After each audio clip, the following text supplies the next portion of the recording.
Halo rekan-rekan, berjumpa kembali bersama saya di channel TJJ Review.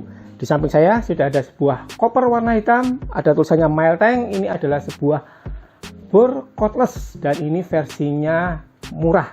Dan mungkin ini nanti cocok buat rekan-rekan.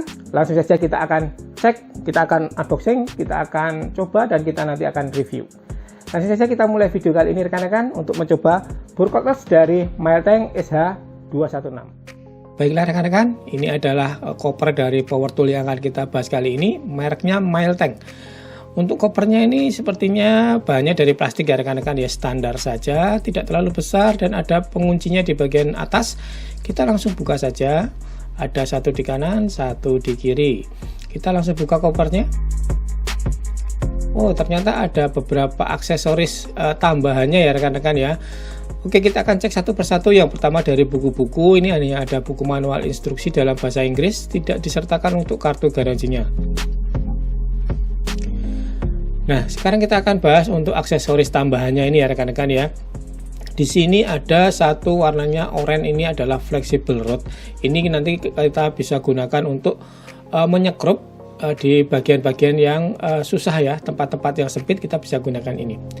Kemudian di sini ada kunci sok, ini dari kecil sampai besar, totalnya ada 9 ya. Kemudian ini ada 3 mata bor kayu, 3 mata bor besi, dan untuk mata obengnya ada bintang, kemudian plus dan minus. Sekarang unitnya, ya ini ada baterainya ya rekan-rekan ya. Untuk baterainya ini ada 2, ini satu dan yang satu lagi sudah terpasang di mesinnya. Kita akan cek ya untuk baterainya ini bodi dari plastik ini rekan-rekan ya. Ada 3 pin tegangan di bagian atas, di bagian sebaliknya ada soket untuk pengecasan. Kemudian ada pengunci kanan dan kiri di bagian bawah. Kemudian di dasarnya di sini tertulis 12 volt Li-ion, tapi tidak tertera ini baterai berapa ampere ya, tidak ada keterangannya. Untuk chargernya menggunakan travel charger, modelnya agak kecil seperti ini. Kemudian untuk jack outputnya standar DC, untuk inputnya standar listrik Indonesia. Kemudian body dari plastik, ada level indikatornya untuk pengecasan. Untuk spesifikasinya kita bisa lihat di bagian bawah di sini ya rekan-rekan ya. Ini Li-ion baterai, untuk outputnya 12,6 volt, hanya setengah ampere saja rekan-rekan. Oke, sekarang kita akan cek untuk unit utamanya, cordless drill dari Miltank ini. Kita buka.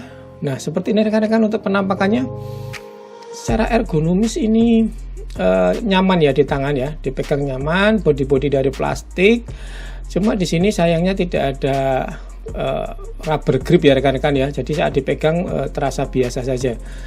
Kemudian untuk di bagian atas di sini ada mereknya Miltank, hanya stiker saja, tempelan. Kemudian di bagian belakang ada ventilasi udara. Di sebaliknya ada keterangan untuk spesifikasi model SH216, tegangan 12 volt, RPM-nya 1400 sampai 350. Kemudian untuk drill chuck-nya ada 10 mm dan maksimum torsinya di 20 Nm. Di bagian belakangnya juga ada ventilasi udaranya. Untuk switch-nya ini juga sudah variabel speed ya rekan-rekan ya. Kita tekan pelan, ini nanti akan putarannya juga akan pelan. Semakin ke dalam kita tekan, putaran dari bornya akan semakin cepat. Oke, kemudian di bagian atas di sini adalah untuk setelan arah putaran dari mesin bornya ke kiri dan ke kanan. Kalau kita paskan di tengah akan mengunci untuk switch-nya. Oke, standar saja. Kemudian di bagian atas di sini ada fitur gear 1 dan gear 2. Gear 1 itu putarannya pelan tapi torsinya besar. Sedangkan untuk gear 2 ini putarannya lebih cepat tapi torsinya lebih rendah. Lanjut untuk bagian depannya di sini ada mode pengeboran, ada mode penyekrupan. Jadi hanya ada 2 mode saja. Untuk penyekrupan ada step sampai 21. Ini tanpa mode impact drill, jadi tidak bisa untuk pengeboran tembok ataupun beton. Lanjut untuk bagian caknya ini ada 2 lokasi ya rekan-rekan ya, jadi tidak bisa menggunakan satu tangan. Kita harus untuk mengencangkan mata bornya kita harus menggunakan 2 tangan. Masih versi yang lama ya rekan-rekan ya. Oke, selanjutnya untuk jaknya, kalau rapat seperti ini ada satu bagian yang agak berunggah, kemudian kalau kita buka maksimal dia di 10 mm untuk matabornya. Oke, untuk baterainya, untuk melepas kita tinggal tarik saja seperti ini dengan menekan pengunci kanan kirinya. Untuk memasangnya tinggal kita tekan sampai bunyi klik. Untuk bagian atas dilengkapi dengan lampu juga untuk pekerjaan kita di tempat yang agak gelap. Sayangnya tidak ada indikator level baterainya juga di bodinya, jadi ya fiturnya standar saja. Oke rekan-rekan, seperti itu. Sekarang kita akan lakukan untuk pengetesan. Yang pertama adalah kita tes beratnya. Beratnya ada di 847 gram ya rekan-rekan ya, tidak sampai 1 kg. Kemudian untuk suaranya kita tes tidak terlalu keras juga ya rekan-rekan ya, ada di 75 dB. Sekarang untuk kecepatan putarannya kita ukur yang gear 1 dulu ya. Oke, untuk gear 1 ini kecepatannya ada di angka 410 ya rekan-rekan ya, 410 rpm. Kemudian untuk gear 2 kita ukur juga 1500-an ya rekan-rekan ya. Jadi ini lebih tinggi dari spesifikasinya untuk kecepatan putarannya. Nah, ini adalah pengukuran untuk atau pengetesan seberapa kuat untuk baterainya ya. Kita akan nyalakan terus menerus sampai baterainya habis, dan baterainya ini sudah saya isi sampai full ya. Ini sudah 14 menit, sudah 23 menit, dan akhirnya berhenti di 28 menit. Jadi daya tahan baterainya ini 28 menit jika kita nyalakan terus menerus tanpa beban. Oke rekan-rekan, seperti itu. Sekarang kita akan lanjutkan yaitu untuk pengetesan elektrikalnya. Kita akan tes untuk chargernya ini nanti berapa aktualnya. Kita masukkan dulu. Oke, seperti ini sudah menyala. Daya standby-nya ada di 0,3 watt. Kemudian untuk output tegangannya ada di 13,7 volt. Ini lebih tinggi dari spesifikasi. Langsung saja kita akan melakukan pengecasan. Nah, seperti ini sudah mulai mengecas, lampunya warna merah. Dayanya ada di 6 watt. Jadi memang hanya setengah ampere saja. Oke, sudah penuh ya untuk pengecasan baterai ini. Waktunya adalah sekitar 2,5 jam.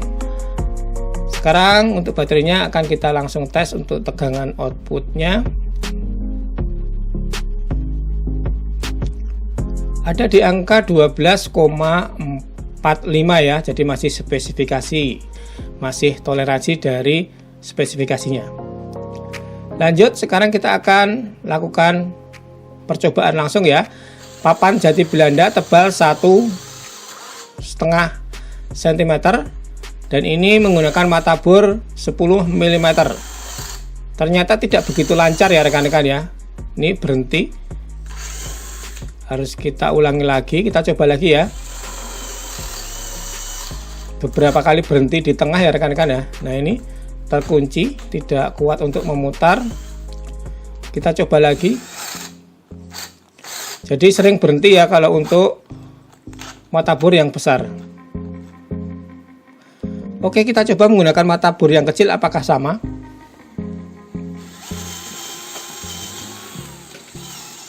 Ternyata untuk mata bor kecil lancar ya kan ya, tidak ada masalah.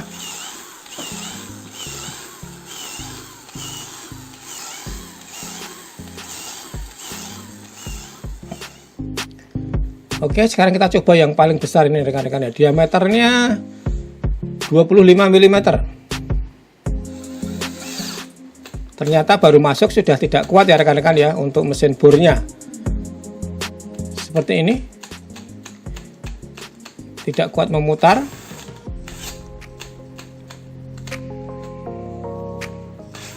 Sekarang kita coba menggunakan gear 1 yang torsinya lebih besar. Apakah juga tidak kuat, apakah kuat? Ternyata hanya kuat sebentar saja rekan-rekan ya. Setelah masuk sekitar setengah senti dia berhenti lagi, tidak kuat lagi. Sekarang kita coba untuk melakukan pengeboran di kayu yang keras, kayu meranti, menggunakan mata bor yang kecil dulu.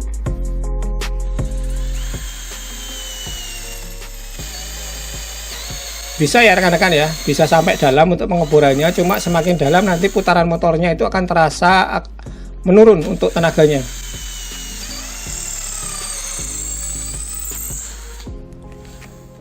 Oke, sekarang kita coba yang ukuran maksimal 10 mm.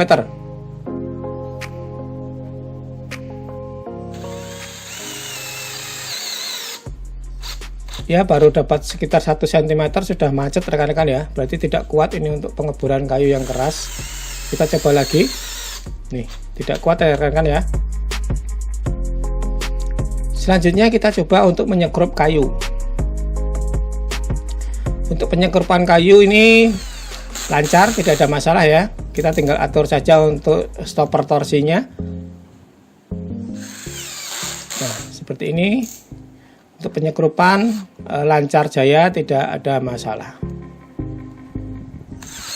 Oke, sekarang kita coba untuk melepas sekrup yang ada di kayu pun kuat ya rekan-rekan ya, tidak ada masalah.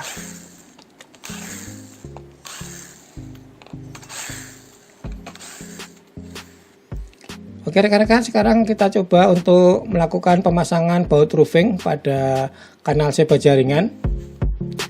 Ini saya sudah pasang untuk shocknya, tinggal kita pasang untuk bautnya. Kita coba.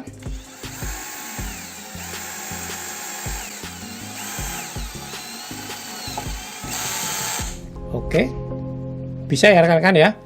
Dan saya juga sudah mencoba untuk memasang beberapa baut baja ringan, juga lancar, tidak ada masalah, tidak ada kendala. Sekarang kita coba untuk melepas ya. Untuk melepas juga oke, lancar. Sekarang kita coba untuk melakukan pengeboran di media besi dengan tebal 1 mm. Besi hulu ya. Kita menggunakan mata bor yang kecil dulu.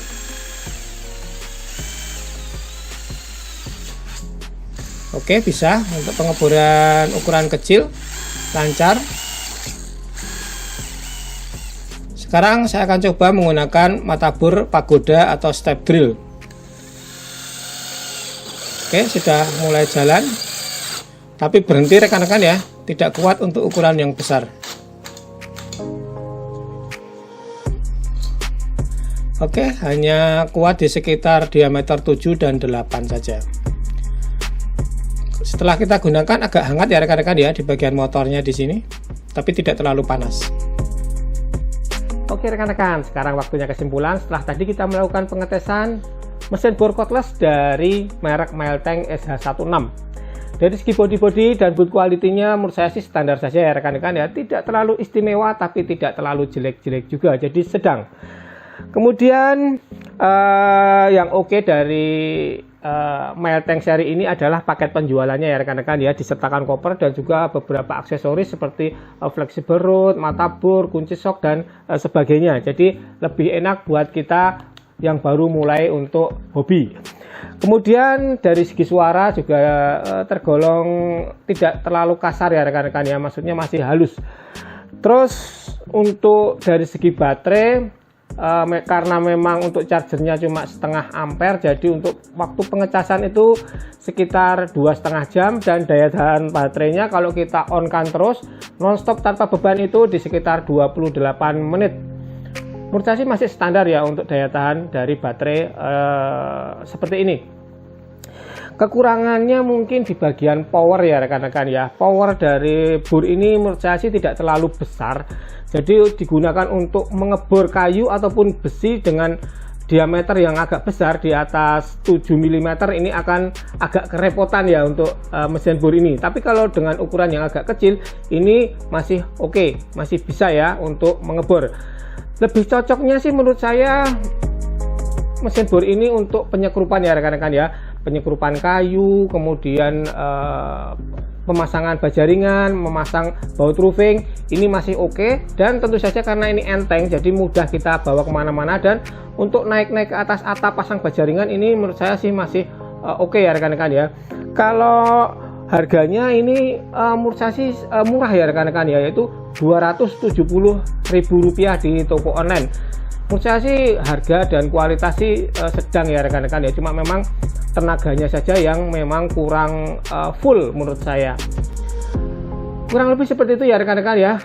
Review kita kali ini rekan-rekan bisa pilih sendiri kira-kira cocok atau tidak untuk mesin bor ini.